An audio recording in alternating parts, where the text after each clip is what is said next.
বন্ধুরা, তিন দিদির হেসেলে আরেকটা নতুন এপিসোডে আপনাদের সবাইকে স্বাগত জানাই।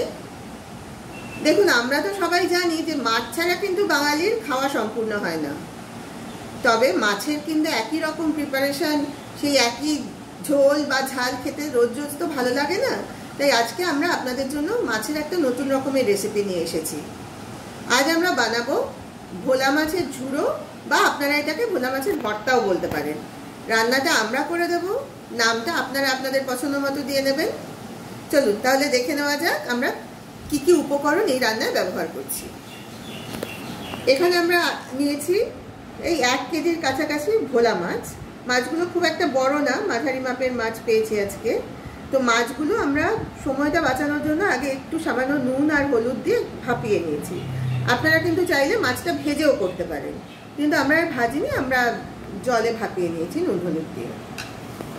এবার এখানে আমরা নিয়েছি একটা আলু ছোট ছোট টুকরো করে কেটে নিয়েছি, আছে পেঁয়াজ, টমেটো, ছোট করে কুচিয়ে নেওয়া রসুন, আর এখানে নিয়েছি 5টা কাঁচা লঙ্কা চিড়ে নিয়েছি। আর এখানে আছে নুন, হলুদ গুঁড়ো, লঙ্কা গুঁড়ো, আর হচ্ছে ধনেপাতা। আর অন্য বিশেষ কিছু মশলা এই রান্নায় লাগবে না। এবার আমরা রান্নাটা শুরু করব। আমাদের প্রথমেই যেটা করতে হবে, এই মাছের কাঁটাটা খুব ভালোভাবে বেছে নিতে হবে। এখানে কিন্তু একটু ভালো করে ধৈর্য নিয়ে সময় দিয়ে কাঁটাগুলো বাছবেন, কারণ কাঁটা যদি থেকে যায় মাছের মধ্যে তাহলে কিন্তু এই রান্নাটা ভালো হবে না। এটা কিন্তু একটু সময় সাপেক্ষ কাজ।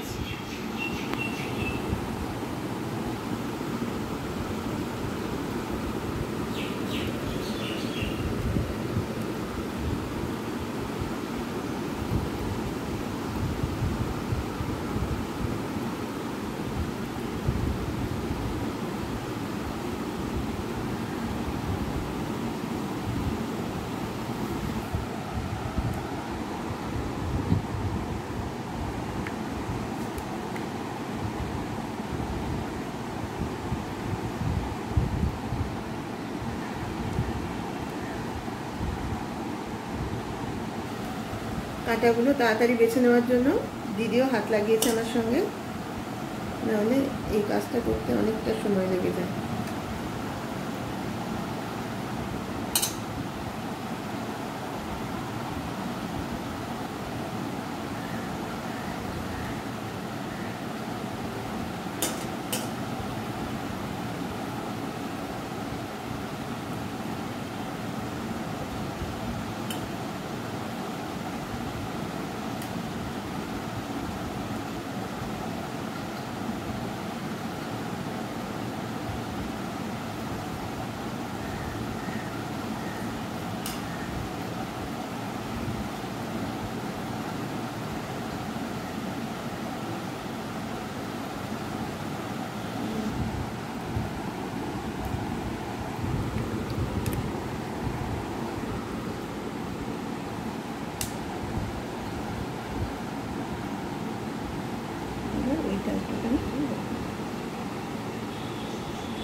আমাদের মাছগুলো বাছা হয়ে গেছে, আমরা কাঁটাগুলো আলাদা করে রেখে দিয়েছি। এবার আমরা রান্নার মূল পর্বে চলে যাব। তাহলে চলুন যাওয়া যাক রান্না করে। আমরা গ্যাসটা জ্বেলে প্রথমে গ্যাসে কড়াই বসিয়ে দিয়েছিলাম। কড়াইতে দিয়ে দিয়েছি পরিমাণ মতো সর্ষের তেল। তেলটা অলরেডি গরম হয়ে গেছে। আমরা প্রথমে তেলের মধ্যে দিয়ে দেব কেটে রাখা আলুগুলো।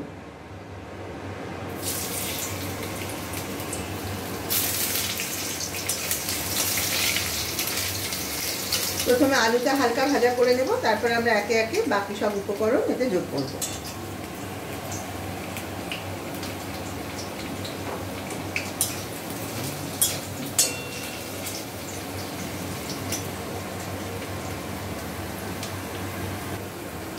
আলু ভাজার মধ্যে দিয়ে দিলাম সামান্য নুন,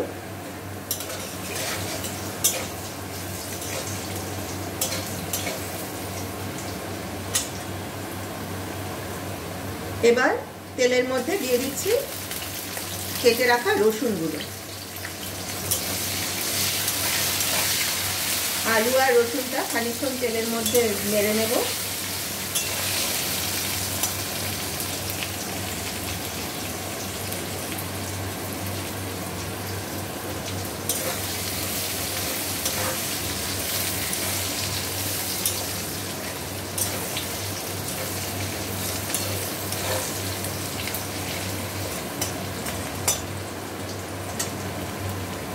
এবার দিচ্ছি কেটে রাখা পেঁয়াজ।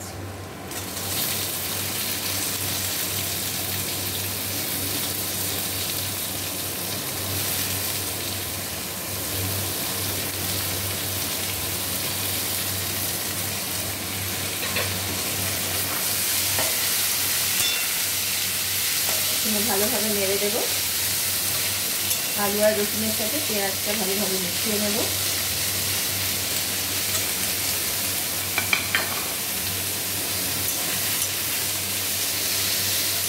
পেঁয়াজটা হালকা ভাজা হয়ে গেলে আমরা তারপরে টমেটোটা যোগ করব।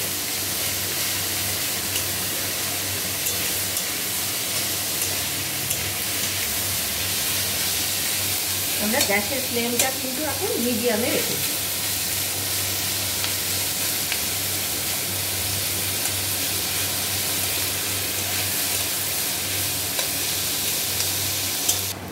আমাদের পেঁয়াজগুলো হালকা ভাজা হয়ে গেছে।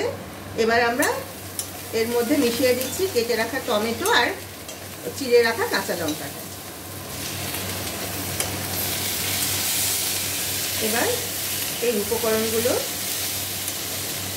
বেশ কিছুটা সময় কষাতে হবে, যাতে টমেটো আলু দুটোই ভালোভাবে সেদ্ধ হয়ে যায়। আমরা এবার কড়াইটা কিছুটা সময় ঢাকা দিয়ে রাখবো, যাতে টমেটো আর আলুটা ভালোভাবে গলে যায়।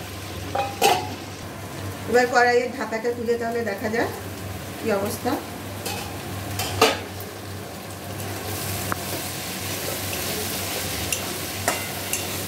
টমেটোটা মোটামুটি গলে গেছে, আর একটু কড়াই দিয়ে চেপে দিলে গলে যাবে। এবার আমরা এর মধ্যে দিয়ে দিচ্ছি পরিমাণ মতো হলুদ, এই 1/2 চামচ মতো হলুদ দিলাম, আর দেব শুকনো লঙ্কা, সেটা ওই 1/2 চামচ মতো দিলাম।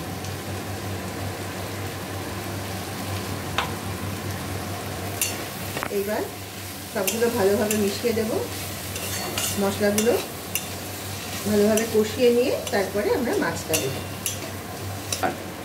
আমাদের মশলাগুলো মোটামুটি কষানো হয়ে গেছে। এবার আমরা বেছে রাখা মাছটা এর মধ্যে দিয়ে দিলাম।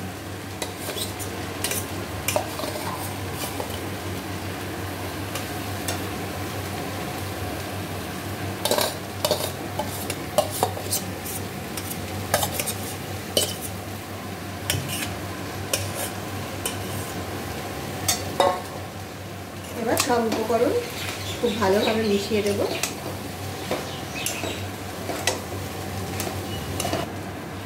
আমরা এই মাছের মধ্যে আরেকটু শুকনো লঙ্কা আর একটু নুন যোগ করছি। আরও 1/2 চামচ মতো শুকনো লঙ্কা দিলাম। এবার দেব এই 1/2 চামচ মতো নুন।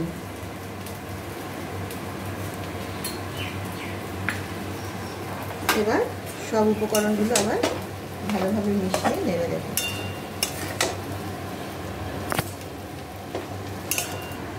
আমাদের রান্না মোটামুটি শেষ পর্যায়ে চলে এসেছে। এবার আমরা বেছে রাখা ধনে পাতাটা এর মধ্যে মিশিয়ে দেব, তাহলেই আমাদের রান্না কমপ্লিট হয়ে যাবে। ধনে পাতাটা মিশিয়ে নিয়ে আমরা এই পদটা একটা বাটিতে ঢেলে পরিবেশন করে নেব।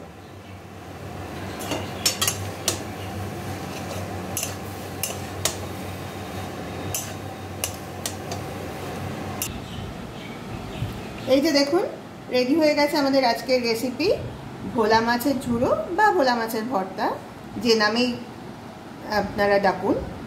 তবে এটা কিন্তু আমি আপনাদের বলতে পারি, আপনাদের লাঞ্চ মেনুতে যদি এইরকম একটা পদ থাকে তাহলে কিন্তু আর কোনো কিছু দরকার হবে না। এটা স্বাদ এতটাই অসাধারণ হয়। আপনারা একবার কিন্তু অবশ্যই এটা বানিয়ে খেয়ে দেখবেন এবং খেয়ে কেমন লাগলো আমাদের জানাবেন। আমরা কিন্তু আপনাদের কমেন্টের অপেক্ষায় থাকবো। আর ভিডিওটা যদি ভালো লাগে তাহলে প্লিজ একটা লাইক দেবেন আর শেয়ার করবেন সকলের সঙ্গে। আর যারা যারা এখনও চ্যানেলটা সাবস্ক্রাইব করেনি তারা প্লিজ চ্যানেলটা তাড়াতাড়ি সাবস্ক্রাইব করুন। সবাই ভালো থাকবেন। আবার কাল আপনাদের সঙ্গে দেখা হবে একটা নতুন রেসিপির সাথে। নমস্কার।